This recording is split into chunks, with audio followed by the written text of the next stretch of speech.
बिहार राज्य के अंदर असिस्टेंट प्रोफेसर की परीक्षा एक बार फिर से वाद विवाद का विषय बनी हुई है। और उसका कारण ये है कि इसके ऊपर दिसंबर के अंदर एक कमेटी बनाई गई थी, यानी कि इस साल आपकी असिस्टेंट प्रोफेसर की जो परीक्षा होने वाली है बिहार के अंदर, उसके अंदर आपके एग्जाम का पैटर्न किस तरीके का रहेगा, क्या उसकी प्रक्रिया रहने वाली है, उसको लेके कुछ बड़े बदलाव बिहार के अंदर किए जाने वाले हैं।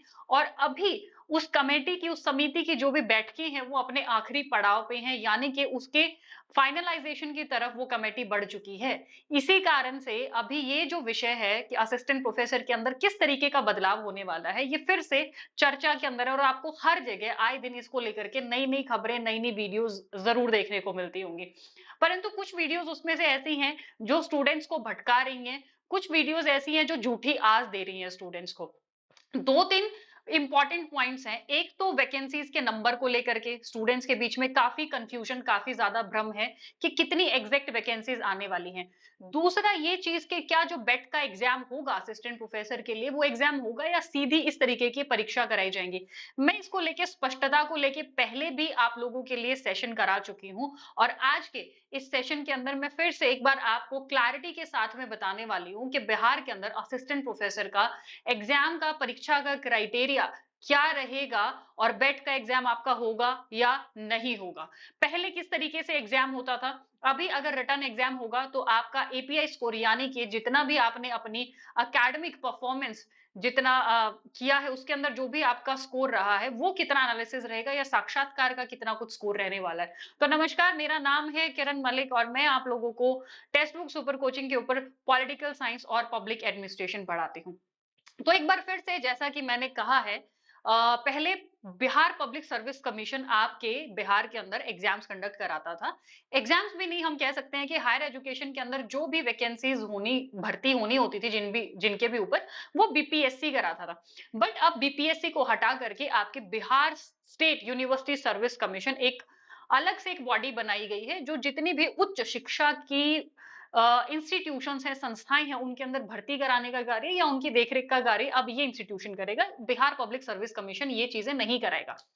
पहले जिस तरीके के एग्जाम होते थे, जैसे आपका एसोसिएट या प्रोफेसर का भी जो भर्तियां होती थी, वो प्रमोशन के तहत ही होती थी, यानी कि पदोन्नति के माध्यम से होती थी। उनको लेकर के कोई अलग से वैकेंसी नहीं निकाली जाती थी या फिर डायरेक्ट एपीआई के स्कोर पे होता था। मैं सारा क्राइटेरिया आपको बताऊंगी।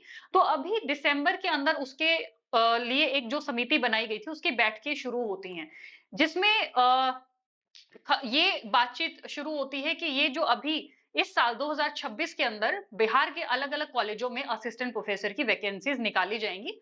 उसको लेके, क्योंकि नई बॉडी बनी है, नई इकाई बनी है, तो जाहिर सी बात है परीक्षा का जो पैटर्न रहेगा उसमें भी कुछ ना कुछ बदलाव किया जाएगा। तो वो क्या बदलाव रहने वाले हैं, उसको सुनिश्चित करने के लिए ये बॉडी बनाई गई थी, जो कि अभी अपनी इस महीने नहीं तो अगले महीने अपनी जो समिति के अंदर जो भी चीजें सुनिश्चित की जानी है, उनको एक आखिरी अंजाम अंजाम देगी और वो अपने आखिरी पड़ाव पे अभी चल रही है। तो उसी के कारण ये चीज जो है वो अभी वाद विवाद का इशू बना हुआ है।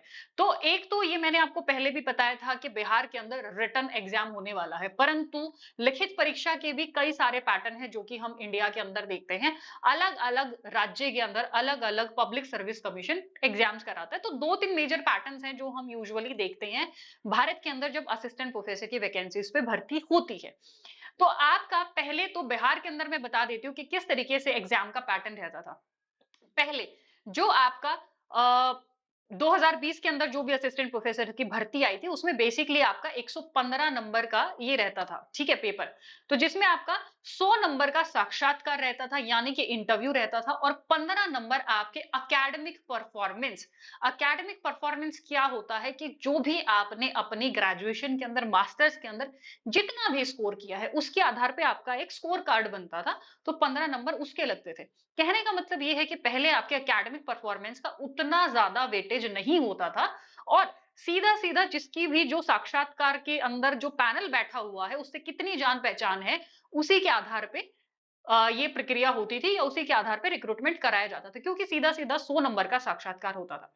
2020 के अंदर अब जितनी भी ये वैकेंसीज आई हैं, उसमें से मुख्य रूप से हिस्ट्री, कॉमर्स, बॉटनी और जूलॉजी, ये 4 विषय बचे हुए हैं जिनकी उस प्रक्रिया के हिसाब से अभी भर्तियां होनी बाकी हैं। जैसे ही ये भर्तियां होंगी, वैसे ही आपकी ये नई वैकेंसीज भी लागू, इनकी प्रक्रिया शुरू हो जाएगी। और अलग-अलग विश्वविद्यालयों, अलग-अलग कॉलेजेस से इसको लेकर के पूरा का पूरा ड्राफ्ट माँगा गया है, वैकेंसीज़ का एक ब्यौरा माँगा गया है कि कितनी क्या वैकेंसीज़ इन यूनिवर्सिटीज़ या कॉलेजेस के अंदर खाली हैं। जून में एक और मुद्दा ये आता है कि जून के अंदर पिछले साल की पिछले वर्ष गत वर्ष की मैं बात कर रही हूँ कि जहां पे बोला गया कि अब 115 की बजाय 100 नंबर का पेपर होगा जिसमें 80% रिटन यानी कि लिखित परीक्षा के नंबर होंगे। 10% आपके अनुभव के आधार पे कि आपने अगर कहीं पे पढ़ाया हुआ, आपने कहीं पे शोध किया हुआ है, आप कहीं पे असिस्टेंट रिसर्चर या एसोसिएट रिसर्चर हैं, और 10% आपके साक्षात्कार के मार्क्स लगेंगे। बट अब ये जो मैं कमेटी का जिक्र आपको बार-बार कर रही हूँ कि जो अपने आखिरी पड़ाव पे है और अपनी जो भी इसके निर्णय लिए जाने हैं, उनको एक अंतिम रूप देने की तरफ बढ़ रही है और वो आपके अगले महीने तक फाइनलाइज वो चीजें सुनिश्चित हो जाएंगी। इस कमेटी के ड्राफ्ट में क्या चीजें लिखी गई हैं? इस कमेटी के ड्राफ्ट में सीधा-सीधा ये एक्सप्लेन किया गया है कि 100 नंबर का आपका रहेगा जिसमें 80% आपके लिखित परीक्षा के आधार पे आपके मार्क्स होंगे, 12% ही आपके इंटरव्यू यानी कि आपके साक्षात्कार के आधार पे आपको नंबर मिलेंगे और 8% आपके एक्सपीरियंस के बेसिस पे मिलेंगे। तो पहली बात तो इसमें एपीआई का जो खेल था पहले वो बिल्कुल खत्म कर दिया गया। एपीआई एक तरीके से है ही नहीं इसमें। और एक्सपीरियंस अगर कोई नए रिक्रूटमेंट्स हैं किसी को भी तो उनको अनुभव की चिंता करने की जरूरत नहीं, क्योंकि ज्यादा से ज्यादा 8 नंबर का रहेगा। मेजरली जो अभी फोकस किया गया मुख्य रूप से वो आपके लिखित परीक्षा के ऊपर किया गया। सवाल अब ये है कि लिखित परीक्षा का प्रारूप कैसा हो सकता है। तो ये तो एक सुनिश्चित हो गया है, बिहार के अंदर लिखित परीक्षा होगी। जो पहले 100 नंबर का साक्षात्कार होता था वो अब नहीं होगा। तो ये तो इसके ऊपर कमेटी की मीटिंग्स चल रही है और अगले महीने तक वो फाइनलाइज भी हो जाएंगी। पूरा ड्राफ्ट इसका बन चुका है, मसौदा बन चुका है, जिसके अंदर आपको लिखित परीक्षा पे फोकस करना पड़ेगा।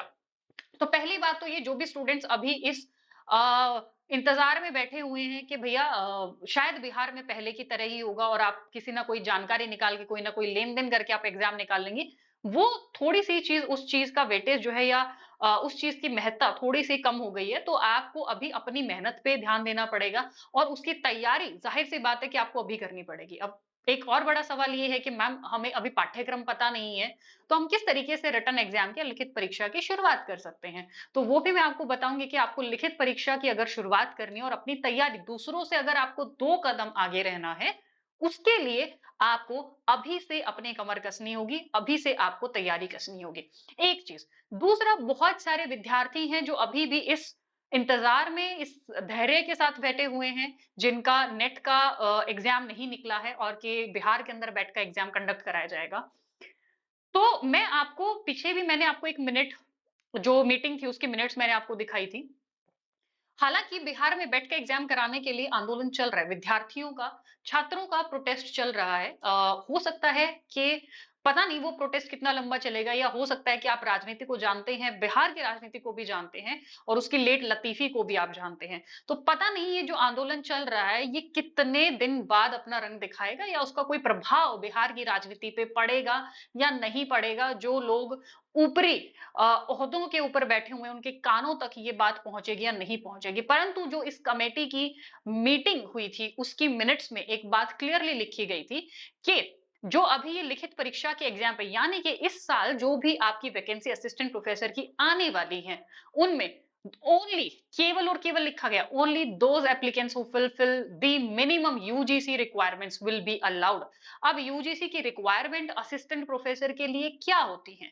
यूजीसी की रिक्वायरमेंट 2-3 बेसिक चीजें हैं। एक तो आपके मास्टर्स के अंदर 55% नंबर होने चाहिए, सबसे पहली चीज।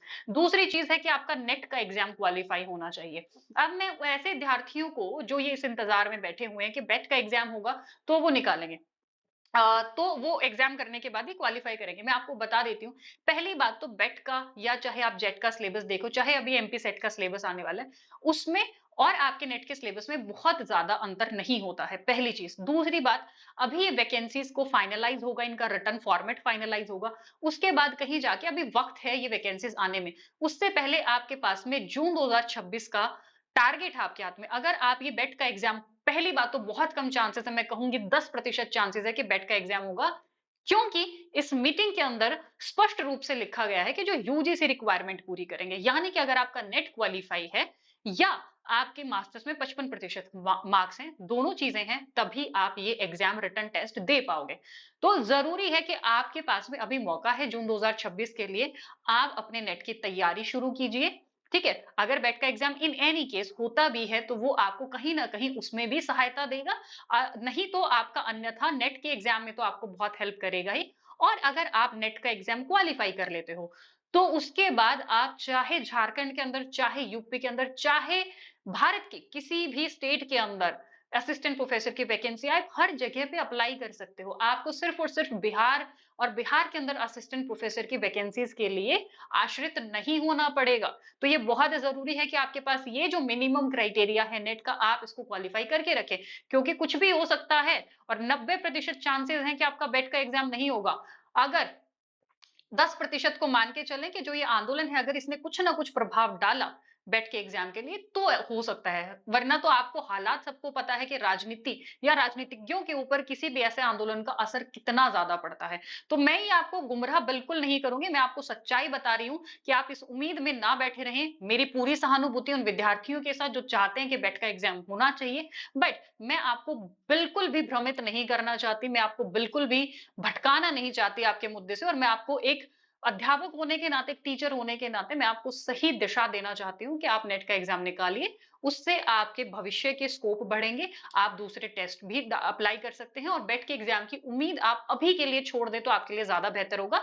आपके पास बीच में थोड़ा सा वक्त है, जून के एग्जाम के लिए प्रिपेयर करिए। साथ ही आप बीपीएससी का जो एग्जाम होगा, जो ऑब्जेक्टिव प्लस रिटन दोनों होने के चांसेस है, वो भी आप क्वालिफाई कर सकते हो। अब तीसरी चीज मैं आपको बता देती हूँ कि कहीं कहीं आप ये भी सेशंस देख रहे हो कि डायरेक्ट रिक्रूटमेंट होंगे।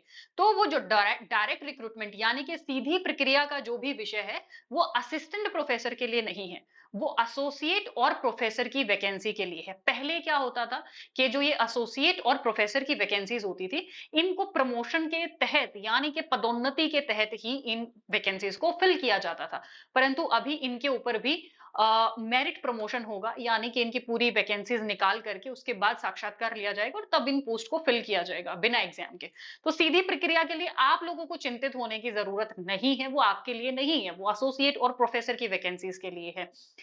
तीसरी बात, अब रहा सवाल कि मैम हम तैयारी कैसे करें। एक तो मैंने आपको बताया कि आप यूजीसी नेट के लिए तैयारी करना शुरू कीजिए, आपकी अपने आप ही 70 से 80% तैयारी बीपीएससी एग्जाम के लिए हो जाएगी।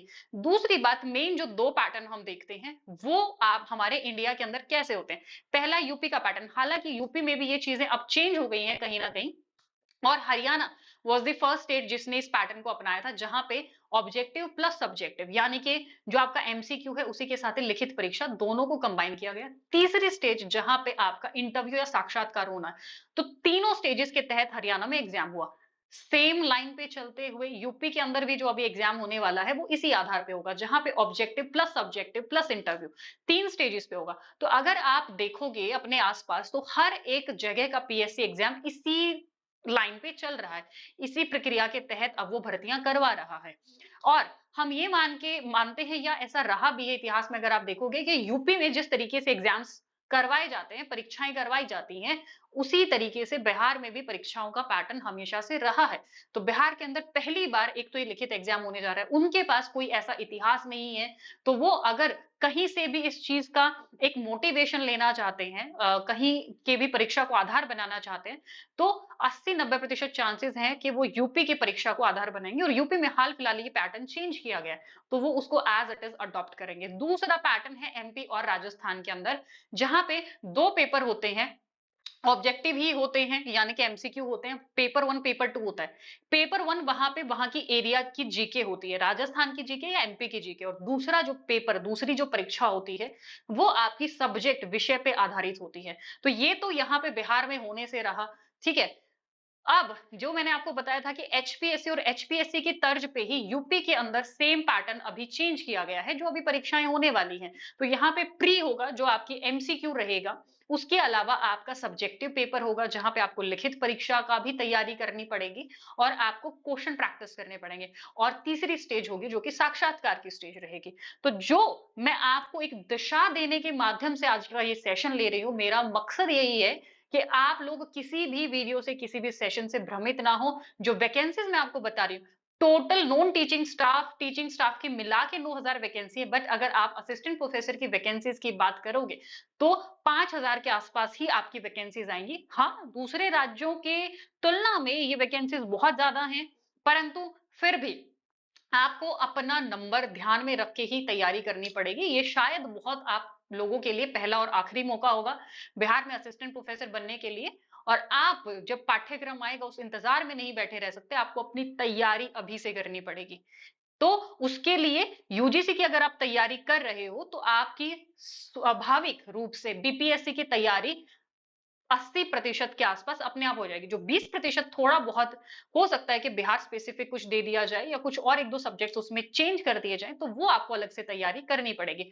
तो पहली चीज, दो चीज याद रखिए, बैठ पे डिपेंड ना रहें, यूजीसी नेट की तैयारी शुरू करें। वो आपके लिए कहीं ना कहीं बेनिफिशियल रहेगा, आप कहीं पे भी अप्लाई कर सकते हो। दूसरा, वो यूजीसी नेट की तैयारी करोगे तो बीपीएससी की तैयारी आपकी स्वाभाविक रूप से पूर्णतः अपने आप शुरू हो जाएगी। ठीक है, तो उसके लिए आप लोगों के लिए टेक्स्ट बुक सुपर कोचिंग पे गारंटेड सिलेक्शन प्रोग्राम में एनरोलमेंट के लास्ट 2 दिन बचे हुए हैं। ऐसा प्रोग्राम जो या तो आपका नेट या जेआरएफ क्लियर कराएगा, नहीं तो आपको आपकी फीस वापस कराएगा। ठीक है, तो इसके अंदर कल का दिन तो जा चुका है 26 फरवरी, अब बचे हैं 2 दिन। तो अगर मान लो आप आज एनरोल करते हो और आपका नेट या जेआरएफ क्वालिफाई हो जाता है तो आपको 20,000 कैशबैक मिलेगा। और 28 तारीख यानी कि कल अगर आप एनरोल करते हो तो आपको 12,000 कैश प्राइज मिलेगा, नेट या जेआरएफ अभी जून 2026 में क्वालिफाई करने पे। और अगर मान लो इस प्रोग्राम के अंदर आपका जेआरएफ क्वालिफाई हो जाता है, 90% क्लासेस, 90% टेस्ट, 90% मॉक टेस्ट, सब कुछ कंप्लीट करने के बाद, तो आपको टेक्स्ट बुक सुपर कोचिंग के प्लेटफॉर्म पे ही 3 महीने की पेड इंटर्नशिप, जहां पे आपको 40,000 प्रति माह प्रोवाइड कराए जाएंगे, वो आपको मिलेगा। अब इसके ऊपर आपको डिस्काउंट भी मिल रहा है ऑलरेडी। ठीक है, 8,199 से ये कोर्स शुरू हो रहा है, विद बुक्स विदाउट बुक्स दोनों ऑप्शन आपके पास है। कूपन कोड दोनों के लिए नीचे टिकर पे भी आपको दिख रहा होगा, और ये है किरण मलिक। और फाउंडेशन बैच के ऊपर भी कोर्स चल रहा है। और जिन स्टूडेंट्स का नेट क्वालिफाई क्लियर है, यहाँ पे आपको 6 महीने की एक्स्ट्रा वैलिडिटी मिल रही है, दिसंबर 2026 और जून 2027 दोनों ही कोर्सेज के ऊपर। और जिन स्टूडेंट्स का नेट क्वालिफाई है वो अपनी बीपीएससी की तैयारी दूसरे एग्जाम्स के साथ अभी शुरू कर सकते हो। और असिस्टेंट प्रोफेसर के कोर्स के लिए अभी सेल में आपको हर कोर्स के साथ 3 महीने की एक्स्ट्रा वैलिडिटी फ्री मिल रही है। 6 महीने यानी कि 9 महीने का कोर्स आप ले रहे हो, 12 महीने की लेते हो तो यानी कि 15 महीने का कोर्स आप ले रहे हो, और 18 महीने यानी कि आप 21 महीने का कोर्स ले रहे हो। कूपन कोड इस पे भी सेम ही रहेगा। एनरोल कैसे करना, आपने ऐप डाउनलोड करना है, आपको वहां पे जाके ऐप खोल के टीचिंग एग्जाम पे सिलेक्ट करना है। टीचिंग एग्जाम पे सिलेक्ट करोगे तो दूसरा स्टेप आपको दिखेगा जहां पे कोर्सेज पे क्लिक करना है, यूजीसी की आपको पूरा कोर्स दिखेगा। वहां पे व्यू प्लान्स पे क्लिक करेंगे तो आपको सारे प्लान दिख जाएंगे, प्रायोरिटी मेंटरशिप, स्टैंडर्ड मेंटरशिप और सारे कोर्सेज जो भी आपको लेना है आप उस पर क्लिक करेंगे। नीचे अप्लाई कूपन कोड पे आपने किरण मलिक जो नीचे आपको दिख रहा है, क्योंकि कूपन कोड के बगैर आपको डिस्काउंट विजिबल नहीं होगा, वो डालने के बाद आप ईएमआई से या वन टाइम फुल पेमेंट आप कर सकते हो। ज्यादा जानकारी के लिए किरण अंडरस्कोर मलिक 21, आपका कोई भी डाउट आप मुझे कांटेक्ट कर सकते हो, या ये मेरा टेलीग्राम चैनल है, यहाँ आप क्यूआर कोड स्कैन करके इसको ज्वाइन कर सकते हो। एंड ऐसी ही स्पष्टता के लिए और अपने करियर के लिए और अच्छी तैयारी करने के लिए हर विषय की आप text book super coaching channel को सब्सक्राइब कर लीजिए, ताकि आप ऐसी इंपॉर्टेंट जानकारी को मिस ना करें। Thank you so much students for joining me, and नमस्कार।